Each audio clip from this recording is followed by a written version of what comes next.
기도하겠습니다. 사랑이 많으시고 존귀하신 하나님, 2000년 전에 이 땅에 독생자 아들 예수 그리스도를 보내어 주시고 하나님이 육신이 되어 우리 곁에 계시고 우리 가운데 거하시고 또 친히 우리를 위하여 죽으사 우리의 모든 죄를 사해 주신 것 감사드립니다. 그 성탄의 기쁨을 저희가 맞이하고 또 하나님을 경배하고 찬양하기 원하오니 우리 귀한 찬양대에 준비된 찬양을 기쁘게 흠량하여 주시옵소서. 오늘도 주님 앞에 예배하고 찬양을 드리고 믿음의 기도와 신앙의 고백을 드리는 우리 모두 위에 하나님의 거룩하심과 성령으로 충만케 하여 주옵소서. 수고하는 모든 주의 종들에게 복의 복을 더하여 주시고 예배로 주님 앞에 나가는 심령들에게 주님 주시는 말씀으로 우리의 심령을 아버지 갈아엎으시고 하나님의 거룩한 사람으로 순종하여 주님 기뻐하는 성숙하고 그리고 하나님의 구원을 이루는 성도가 되도록 도와주시옵소서. 오늘도 말씀을 증거하는 부족한 종 위에 성령으로 역사하시고 말씀을 받는 모든 심령 위에도 같은 은혜와 충만한 능력으로 역사해 주옵소서. 예수님의 이름으로 기도드립니다. 아멘. 할렐루야. 우리 좌우에 계신 분들 인사드리겠습니다. 주님 오셨습니다. 네. 주님 오셨는데 성탄의 어떤 분위기나 또 그런 즐거움에 이런 것들은 잘 보이지 않죠. 연말이 될수록 참 새해를 기대하고 또 성탄이 가지는 의미가 또 크잖아요. 그래서 성탄을 통해서 소망을 가져야 되는데 오히려 더 어렵다 아우성치는 사람들이 많은데, 여러분 믿음으로 여러분 세상에 나가서 이 성탄의 기쁨을 잘 전파하고 증거할 수 있는 여러분 되시기를 축복합니다. 며칠 전에 미국의 한 경매장에서 알베르트 아인슈타인의 사적인 편지가 32억 원에 팔렸습니다. 그 편지의 제목이 뭐냐면 신의 편지다, 그렇게 사람들이 제목을 정했습니다. 이 아인슈타인이 죽기 1년 전에 1954년 독일의 철학자 쿠트킨트에게 자신의 종교관, 자기의 신앙관에 대해서 피력하며 쓴 사적인 편지입니다. 한쪽 반 분량의 편지, 독일어로 쓰여 있습니다. 이렇게 내용이 있습니다. 내게 신이라는 단어는 인간의 나약함을 표현한 것이자 그 결과물로 여겨진다. 성경은 경의를 표할 만하지만 한편으론 매우 원시적인 전설의 모음집일 뿐이다. 그 독일 철학자에게, 여러분 이 아인슈타인은요 유대인입니다. 그러면 유대인의 하나님 여호와를 어려서부터 알고 배우고 섬겼을 것인데, 그는 신에 대해서 신은 나약함의 표시다, 인간이 나약하기 때문에 신을 섬긴다, 성경도 경의를 표할 만하지만 매우 원시적인 전설들을 모아놓은 책이다 라고 말합니다. 그러면서 이렇게 말합니다. 신과 종교는 미신이 현세에 나타난 것에 불과하다. 신이나 종교 이 모든 것들은 미신인데 오늘날 이 세상에 그냥 나타난 것이다. 여러분 이때 미신이 나타난 것에 불과하다라는 이 표현에 보면 이런 단어를 씁니다. 인카네이션. 즉 신이 이 땅에 그 인카네이션 한 표현일 뿐이다. 여러분 인카네이션은요 육체화된 것 또는 인간의 모습을 취함, 이런 뜻을 가지고 있습니다. 우리 기독교 안에서는 이 인카네이션, 다른 말로 하면요 성육신 교리가 너무 중요한 거예요. 성육신이 무엇입니까? 삼위일체의 제2위격이 되시는 성자 예수님께서 하나님의 놀라운 능력과 방법으로 육신을 입고 이 땅에 오신 사건이 성육신이고 그걸 인카네이션이라고 말합니다. 그래서 우리는 그날을, 물론 꼭 12월 25일이 예수님 나신 날이냐, 그건 여러분 주장할 수 없습니다. 그러나 우리는 그날을 성탄절로, 예수님이 성육신하는 날로 우리는 지키고 있습니다. 로마서 8장 3절에 보면 이렇게 말합니다. 율법이 육신으로 말미암아 연약하여 할 수 없는 그것을 하나님은 하시나니 곧 죄로 말미암아 자기 아들을 죄 있는 육신의 모양으로 보내어 육신의 죄를 정하사. 여러분, 인간의 능력과 종교적인 노력으로 결코 우리의 죄를 사할 수도 없고 해결할 수도 없다는 거예요. 율법도 그걸 못한다. 그러나 죄를 해결할 길을 위해서 하나님께서 자기 아들을 어떻게 하셨느냐? 죄 있는 인간의 모양으로 보내어 주셨다. 그게 성육신의 사건이다. 자, 오늘 우리가 읽은 본문은요, 이 예수님의 성육신이 있기 전에 마리아라는 처녀에게 가브리엘 천사가 가서 바로 예수님의 잉태를 알리는 수태고지를 하는 그러한 본문입니다. 성경에 보면요, 천사 가브리엘이 총 한 4번 정도 등장합니다. 그의 이름이 한 4번 정도 나오는데요, 이 가브리엘의 역할이 뭐냐면 하나님의 명령을 전하는 역할입니다. 자, 앞서 여러분 1장에 보면 예수님의 수태고지 전에 이 가브리엘이 세례 요한의 아버지 사가랴에게 가서요, 사가랴에게도 소식을 전합니다. 1장 18절에 말합니다. 천사가 대답하여 이르되 나는 하나님 앞에 서 있는 가브리엘이라. 이 좋은 소식을 전하여 내게 말하러 보내심을 받았노라. 자, 사가랴에게 나타나가지고 이 가브리엘 천사가 좋은 소식을 전했어요. 그게 뭡니까? 아이를 낳지 못하는 이 가정에 하나님이 아이를 주겠다. 세례 요한이죠. 그리고 나서 오늘 본문은 6개월이 지난 후라고 말합니다. 그리고 나사렛에 있는 요셉과 약혼한 마리아에게 또다시 가브리엘 천사가 나타나서 기쁘고 좋은 소식을 전합니다. 자, 우리 30절 31절을 같이 한번 읽겠습니다. 천사가 이르되 마리아여 무서워하지 말라. 내가 하나님께 은혜를 입었느니라.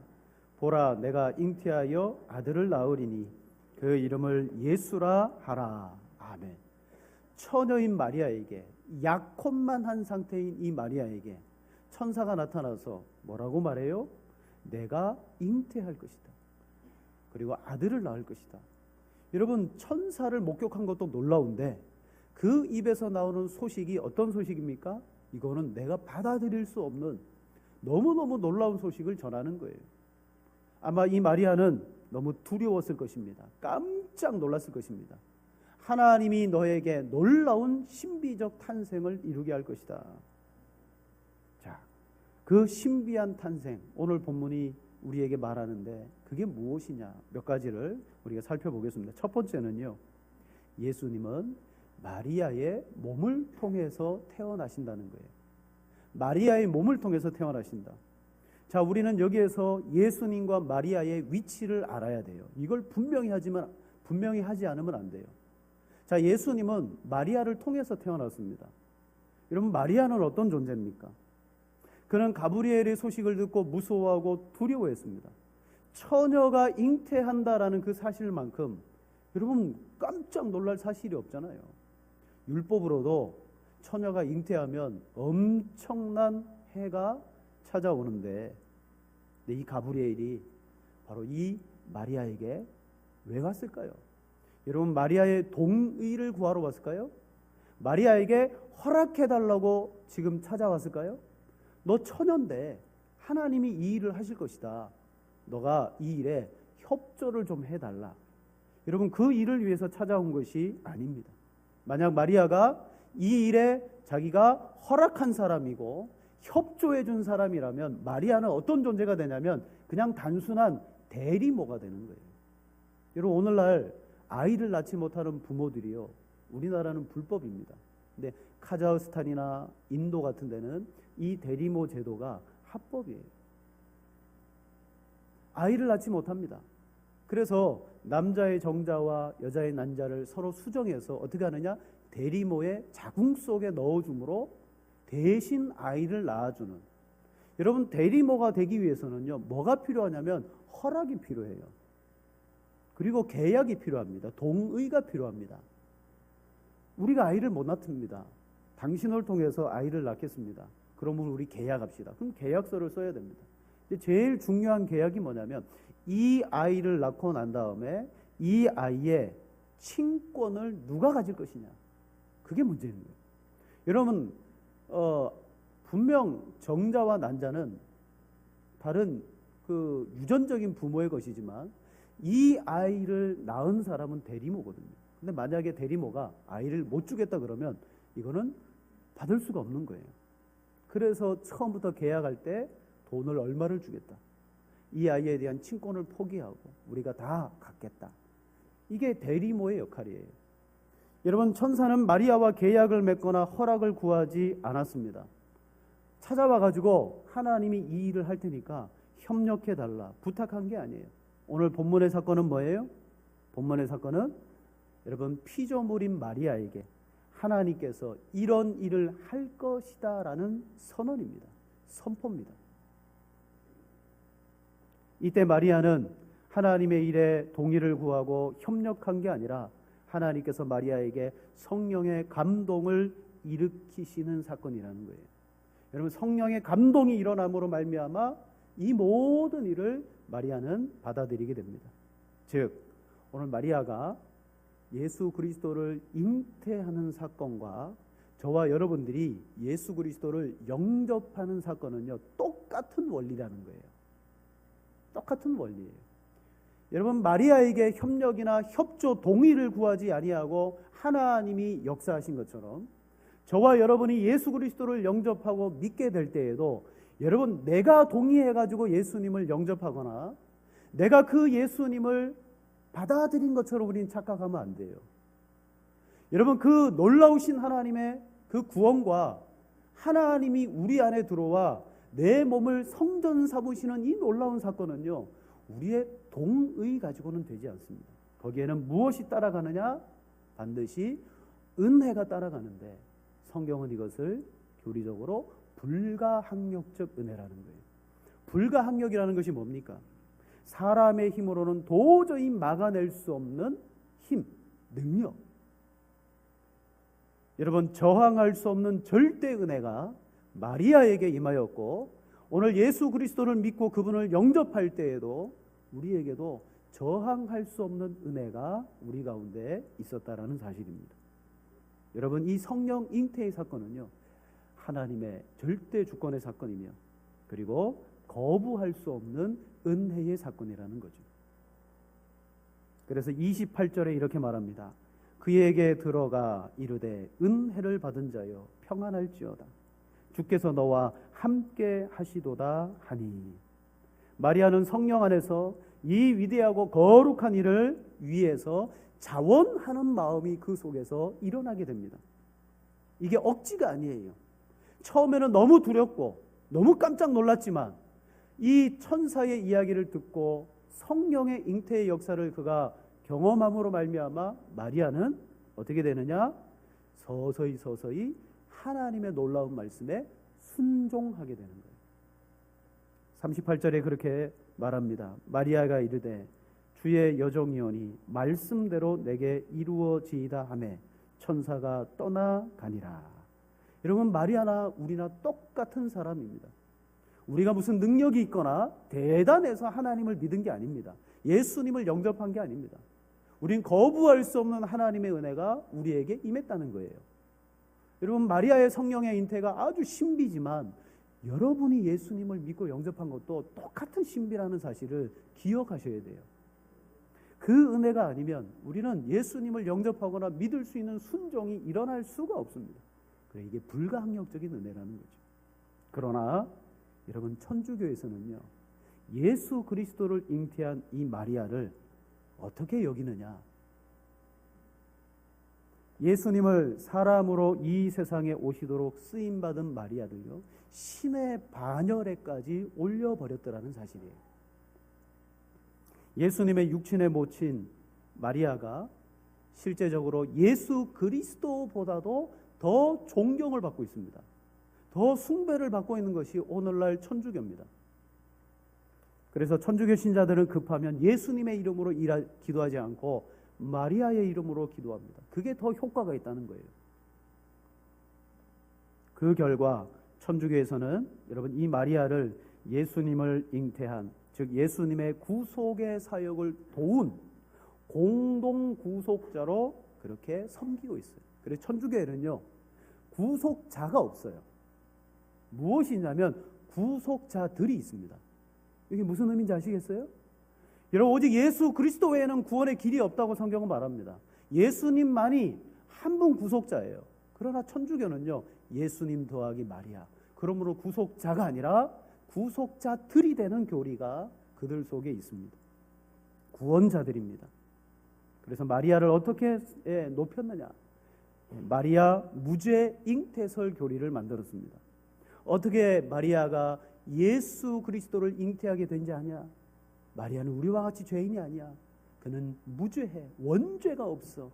무죄 잉태설을 주장합니다. 그리고 마리아 승천 교리가 있습니다. 마리아는 죽음을 보지 않고 승천했다. 또 마리아는 요셉과 결혼했지만 평생 육체 관계를 금한 영원한 동정녀 교리가 있어요. 여러분, 성경을 조금이라도 알면요, 이게 얼마나 얼토당토한 이야기인지 알게 됩니다. 예수님 동생 있었습니까? 없었습니까? 있었습니다. 그럼 누구를 통해서 예수님 동생이 나왔습니까? 요셉과 마리아 사이거든요. 그런데 이 마리아를 높이기 위해서 이 영원한 동정녀, 마리아는 요셉과 어떤 육체의 관계도 맺지 않은, 그리고 마지막에는요, 공동의 구속자 교리와 함께 천상의 모후라고 불러요. 지금 마리아가 천상에서 어디에 있냐면 예수님 오른쪽에 있습니다. 보이세요? 안 보이십니까?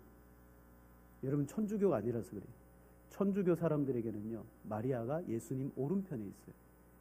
근데 이 마리아를 천상의 모후라고 불러요. 이게 어떤 의미냐면, 여러분, 왕이 높을까요? 왕의 어머니가 높을까요? 왕이 높아야 되잖아요. 근데 우리나라 사극을 보세요. 왕이 있으면요, 그 뒤에 태왕, 태후 마마가 있어요. 이 태왕, 태후 마마가 항상 이 왕에게 전하 그러면서 이 왕을 높여주는 것 같지만 자기의 힘과 권력을 왕을 통하여 펼치더라는 거죠. 사극에서 왕의 어머니가 권력을 가지고 왕을 좌지우지하는 것처럼 천주교의 마리아가 천상의 모후라는 건 뭐예요? 바로 예수 그리스도가 온 세상의 권세와 능력으로 다스리고 있지만, 그러나 성경은 말하고 있지 않지만 그 예수님 뒤에 마리아가 버티고, 그 마리아가 예수님을 어떻게 한다? 이렇게 하세요, 저렇게 하세요, 그렇게 한다. 그러니까 그들의 교리를 따지고 보면요, 마리아를 숭배하지 않으면 안 되는 거예요. 제가 서두에 말했습니다. 마리아는 협력하지 않았다. 동의를 구하지 않았다. 그가 허락한 것이 아니다.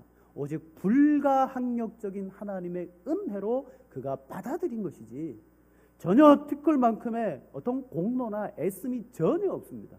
마리아나 우리나 똑같습니다. 단지 성경은요, 마리아의 몸을 통해서 태어났다고 말씀하고 있습니다. 이게 마리아의 위치예요.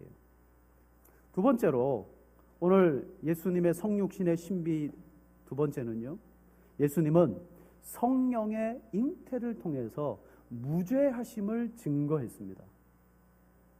여러분, 예수님의 성령의 잉태는 오늘 우리에게 예수님은 죄가 없으신 분이다라는 것을 증거합니다. 이게 예수님의 본질이라고도 하고 예수님의 위치라고도 할 수 있습니다. 오늘 분명히 예수님이 잉태되는 원리가 그냥 우리와 같은 남자와 여자 가운데 보통 생육법으로 나신 게 아니라 예수님은요, 성령으로 잉태되었어요. 이게 아주 중요한 진리고 교리고 사상입니다. 여러분, 기독교의 첫 단추가 있다면 기독교가 뭐예요? 기독교는요, 그리스도교입니다. 그걸 우리말로 기독교 이렇게 표현한 겁니다. 그리스도교의 첫 단추가 뭡니까? 성육신이거든요. 성육신의 첫 단추를 잘못 꿰잖아요. 그러면 십자가의 구속의 사건이 어그러져 버리고 맙니다. 오늘 우리가 예수님과 우리는 어떤 위치에 있느냐? 예수님은 어떤 분이냐? 이 첫 단추를 똑바로 꿰어야지만 예수님의 십자가의 구속의 원리가 성경대로 우리에게 적용되고 구원받는 거예요. 요걸 잘못 알잖아요. 그러면 우리의 신앙생활은 하고 있는 것 같지만 완전히 이상한 신앙생활이 되어버리고 맙니다. 자, 35절, 36절 우리 34절 35절입니다. 우리 두 절을 같이 한번 읽겠습니다. 마리아가 천사에게 말하되 나는 남자를 알지 못하니 어찌 이 일이 있으리이까. 천사가 대답하여 이르되 성령이 내게 임하시고 너를 덮으시리니 거룩한 이는 하나님의 아들이라 일컬어지리라. 아멘. 여러분, 인간의 문제는 뭐니 해도 아담의 범죄, 그리고 그 원죄로 인한 자범죄로 인한 죄와 죽음이 우리의 문제입니다. 여러분, 이 죄의 문제를 해결하기 위해서 하나님이 자기 택한 백성들과 언약을 맺으신 이후에 어떻게 하시느냐? 하나님이 이 세상에 뛰어 들어오신 거예요. 하나님이신 예수님께서 이 세상의 인간들 속에, 시간과 역사 속에 뛰어 들어온 사건이 바로 성육신 사건입니다. 여러분, 예수님의 십자가 사건이 우리를 구원하시는 중요한 구속의 사건인 것처럼 성령의 잉태가 되어지는 이 사건이 우리의 구속의 사역의 첫 번째 열쇠라는 사실입니다. 성령의 잉태는 뭘 말해줍니까? 죄인인 우리와 예수님의 탄생은 근본적으로 다르다. 그걸 말해주는 거예요. 우리의 잉태와 예수님의 잉태는요, 근본적으로 다릅니다. 저와 여러분은 그냥 보통 생육하는 방법으로 태어났습니다. 자, 좀 특별하게 태어나신 분 있어요. 다리에서 주워오신 분. 특별한 분들이, 그런 분들 빼고는 다 죄인으로 태어났습니다. 그래서 다윗도 고백합니다. 자신이 죄 중에 출생하였습니다. 다윗도 어머니의 태에 있을 때 죄인이었다고 고백합니다. 이 세상의 모든 사람들은요, 다 죄인으로 태어납니다. 그런데 여러분, 예수님께서 우리의 죄를 위해서 죽으실 수 있는 가장 중요한 조건이 뭐냐면 죄가 없으셔야 되는 거예요. 죄가 있으면 다른 사람의 죄를 대신해서 죽으실 수가 없습니다. 대속해 줄 수 있는 원리가 뭐냐면 상응하는 뭔가가 있어야 됩니다. 죄가 없어야지만 우리의 죄를 위해서 속해줘요. 제가 여러분을 위해서 대신 죽어줄 수 없습니다. 왜냐? 저는 저의 죄 때문에 죽는 거예요. 그러니까 이 세상에 태어난 모든 사람들은 자기 죄 때문에 죽지, 말로는 그렇게 말합니다. 내가 누구를 위해서 죽는다, 희생한다. 근데 사실 엄격히 따지면요, 다 자기 죄 때문에 죽는 거예요. 그래서 자기 죄가 아닌 죄가 없으신 분이 이 땅에 오셔야 되기 때문에 어떻게 태어나셨느냐? 보통 생육법이 아니라 성령으로 잉태가 되어지신 거예요. 요한일서 3장 4절 5절에 이렇게 말합니다. 죄를 짓는 자마다 불법을 행하나니 죄는 불법이라. 그가 우리 죄를 없애려고 나타나신 것을 너희가 아나니 그에게는 뭐가 없느니라? 죄가 없느니라. 성경은 그가 우리의 죄를 없애기 위해서 오셨다. 그러기 위해서 제일 중요한 조건은 그에게는 죄가 없느니라. 어떻게 예수 그리스도께서 나를 위해서 죽고 그 죽으심의 구속의 원리가 내게 적용될 수 있느냐? 그분은 죄가 없으셨기 때문입니다. 저도 옛날에는 이렇게 생각했습니다. 아, 예수님은 처녀인 마리아의 몸에서 태어났기 때문에, 여러분, 근본적으로 출생이 다르잖아요, 우리랑. 그래서 죄가 없구나라고 생각했었습니다. 근데요, 성경을 보니까 그게 아니에요. 왜 예수님은 죄가 없습니까? 그건 처녀에게 잉태된 그 문제 때문이 아니에요. 그것도 있겠지만 진짜 중요한 문제는 예수님은 성령으로 잉태가 되셨어요. 그러므로 죄가 없으신 거예요. 사람으로 기인된 것이 아니라 이 예수님의 성육신은 하나님으로부터 기인되었습니다. 성령으로 잉태되었기 때문에 예수님은 무죄하십니다. 예수님은 원죄의 영향을 조금도 받지 않으셨습니다. 그래서 우리의 죄와 죄책을 위해서 십자가를 져 주실 수가 있다. 이게 바로 신비입니다. 신비. 여러분, 예수님의 모든 구속의 사건의 과정들은요, 다 신비예요. 근데 성경을 자세히 보면요, 그게 믿음으로 우리가 받아들여질 수 있는 신비들이라는 것입니다. 자, 예수님이 무죄한 이유는 바로 성령으로 잉태되었기 때문입니다. 두 번째, 세 번째입니다. 성령의 잉태는 뭘 말하고 있느냐? 예수님이 완전하신 하나님이라는 사실을 증거하고 있다는 거예요. 자, 성령의 잉태는 예수님의 무죄를 증거합니다. 그리고 성령의 잉태는요, 예수님이 완전한 하나님이심을 증거합니다. 자, 오늘날 전 세계적으로 또 한국 교계 안에서 많은 신앙의 운동들이 일어납니다. 근데 자세히 성경적으로 분별해 봐야 되는데 비성경적인 운동들이 참 많습니다. 신비주의, 또 은사주의, 그리고 신사도 운동. 여러분, 이와 같은 비성경적 운동들이요, 교회 안에 이름만 조금씩 다른데요, 따지고 보면 이 운동들은 다 똑같은 운동이에요. 무슨 운동이냐? 성령의 재세례 운동입니다. 여러분, 신앙생활하면 다 들어보셨을 거예요. 예수님을 믿고 영접하면 그게 능력 있는 그리스도인이 되는 것이 아니라 예수님을 믿고 영접하면 그건 구원받은 것이다. 우리가 이 땅에서 능력 있는 그리스도인이 되기 위해서는 성령을 받아야 된다. 여러분, 이게 성령 재세례입니다. 특히 이제 오순절 교단에서 이 운동을 합니다. 성령 재세례.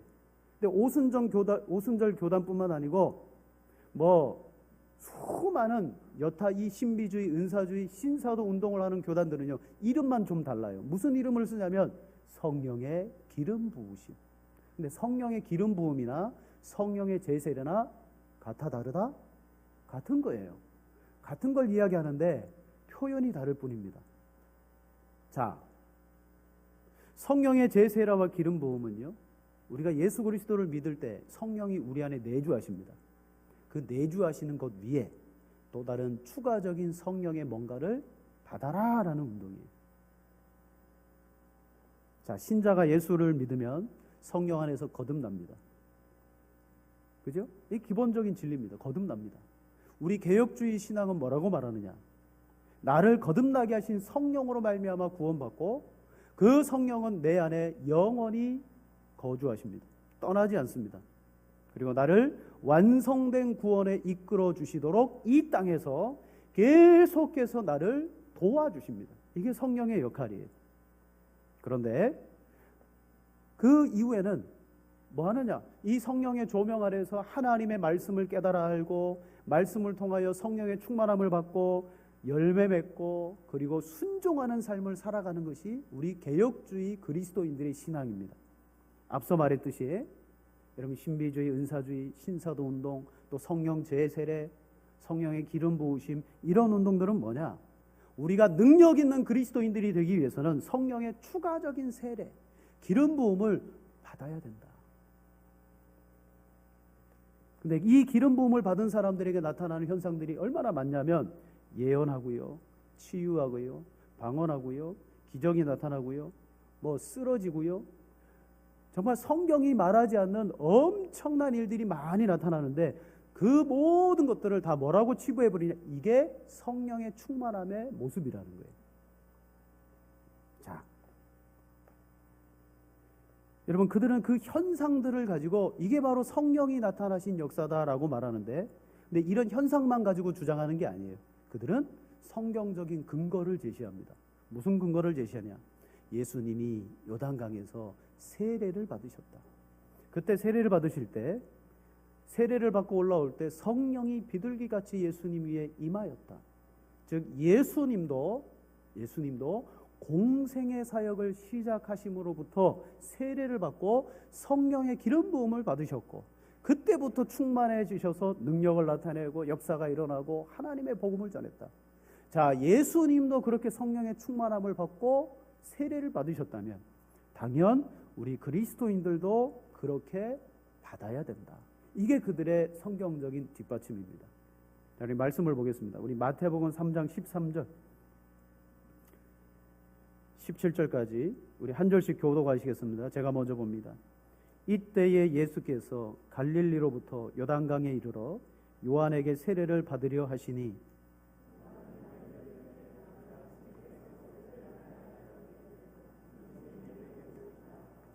예수께서 대답하여 이르시되 이제 허락하라.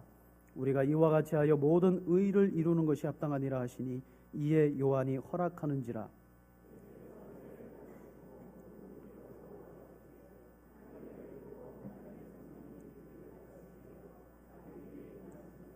함께 봅니다. 하늘로부터 소리가 있어 말씀하시되 이는 내 사랑하는 아들이요 내 기뻐하는 자라 하시니라. 아멘. 즉 이 본문을 근거로 예수님 세례받고 올라오실 때 하늘이 열렸다, 성령이 비둘기같이 내리셨다, 이게 성령의 세례시다라고 그들은 주장하고 있습니다. 그러면서 이미 구원받은 성도도 예수님이 받으신 것처럼 성령의 세례를 받아야 된다라는 주장의 근거로 여러분 이 말씀을 사용합니다. 그런데 여러분, 그렇게 주장할 근거가 이 말씀이 되지 않습니다. 왜냐하면 여러분, 그들은 지금 예수님을 어떻게 보냐면 우리와 예수님을 일반적인 죄인과 똑같이 성령의 충만함을 받아야 될 존재로 보고 있어요. 이게 문제입니다. 다시 말하면 우리는 죄인이기 때문에 거듭나기 위해서는 성령이 우리 안에 임하셔야 되는 거예요. 죄인 속에는 성령이 임하지 않습니다. 우리가 복음을 듣고 거듭날 때는 반드시 성령이 우리 가운데 임해야지만 그때부터 구원받은 사람으로 거듭난 자로 살아가게 됩니다. 근데 이것을 누구에게 똑같이 적용시켰다? 예수님에게 똑같이 적용시켰다. 이걸 뭐라고 말하냐면 일반화의 오류라고 말해요. 여러분, 성경은 예수님은 우리와 똑같은 분이 아니에요. 예수님을 우리와 똑같이 비교하면 안 돼요. 예수님은 성령으로 잉태하실 때 죄가 없으시다 그랬습니다. 죄가 없으시다 그랬어요. 예수님이 공생애를 살아가시며 죽으실 때까지 우리와 똑같은 육체를 가지고 계셨지만 다만 죄는 없으시니라 라고 분명히 말했습니다. 다시 말하면 예수님은 죄가 없다는 것은 처음부터 성령이 잉태되어질 때부터 예수님은 성령과 한 번도 떠나지 않고 함께 하셨다는 거예요. 여러분, 구속사에 있어서 예수님은 우리와 분명하게 특별한 분이고 다른 분임에도 불구하고 우리 죄인들과 똑같이 생각함으로 말미암아 벌어지는 오류라는 거예요. 자, 예수님이 우리처럼 죄사함 받기 위해서 죄사함이 필요하기 때문에 성령을 받으신 겁니까? 거듭나셔야 될 뿐입니까? 그리고 거듭나고 난 다음에 공생애를 하기 위해서 더 충만해야 되기 때문에 성령을 받으셔야 됩니까? 아니라는 거예요. 근데 그들이 주장하는 것은 예수님을 우리와 똑같은 죄인의 선상에서 놓고 이야기하고 있어요. 그러나 중요한 것은 예수님은 성령을 더 받으시거나 충만해져야 될 과정을 걷지 않으셔도 될 이유가 뭐냐면 이미 예수님은 성부, 성자, 성령으로 이 땅에 오시기 전에 영원 전부터 삼위일체 하나님이 한 번도 떠나지 않으셨습니다. 이 세 분이 항상 함께 계셨습니다. 그래서 예수님은요, 성부와 성령의 그 본질을 함께 공유하셨습니다. 그리고 이 삼위일체는 절대로 막 뒤섞이거나 따로따로 분리되거나 그렇게 되어지지 않습니다. 예수님은 영원부터 성부, 성령과 함께 더불어 계셨고 또 성자 예수님 안에 성부가 거하시고 성령이 예수님 안에 함께 거하고 계십니다. 그렇기 때문에 성육신하신 예수님에게 어느 순간 성령을 받으셨다라는 이 이론은요, 이게 신성모독인 거예요. 삼위일체를 깨트려 버리는 교리라는 거죠. 그러니까 성령의 제세례 교리가 얼마나 이게 비성경적인가를, 그러니까 따지고 들어가 보면 하나님마저도 부인하는 교리가 되어버리는 거예요. 여러분, 성자 예수님은 영원전부터 성령과 함께 하셨고 마리아에게 성령으로 잉태될 때 함께 하셨고 태어난 이후에도 성령님은 예수님과 함께 하셨어요.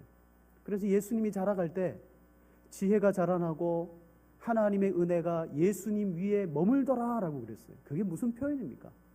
몸과 지식과 영적으로 충만했다라는 표현인데 하나님의 은혜가 예수님에 머물렀습니다. 여러분, 그건 하나님의 성령이 예수님과 함께 하신 거예요. 예수님이 좀 자라서 12살쯤 되었을 때 성전에 가서 내가 아버지 집에 있어야 될 것을 알지 못하셨나이까? 라고 했던 것도 예수님 속에는요, 이 성령으로 그분의 자의식이 있으셨다는 거예요. 자, 성자 예수님은 성령으로 잉태되셨어요. 이 말은 뭐예요? 더 이상 성령을 또다시 받으셔야 되는 분이 아니다라는 것을 말합니다.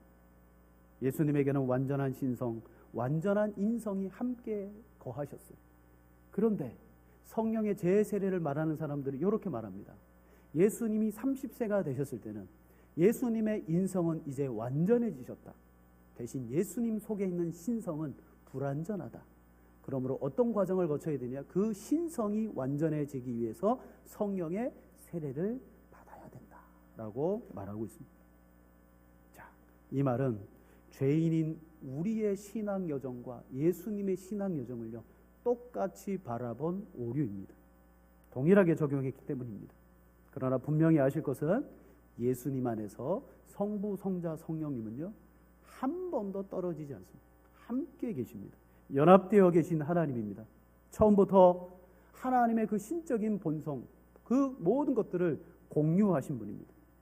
이러므로 여러분 여단강에서 세례를 받으시고 성령을 받으셨다는 것은, 비둘기같이 임하셨다는 것은, 내 사랑하는 자여 기뻐하는 자라는 것은 이제 예수님을 하나님이 공생애 가운데 메시아의 사역을 내가 이제 인정한다.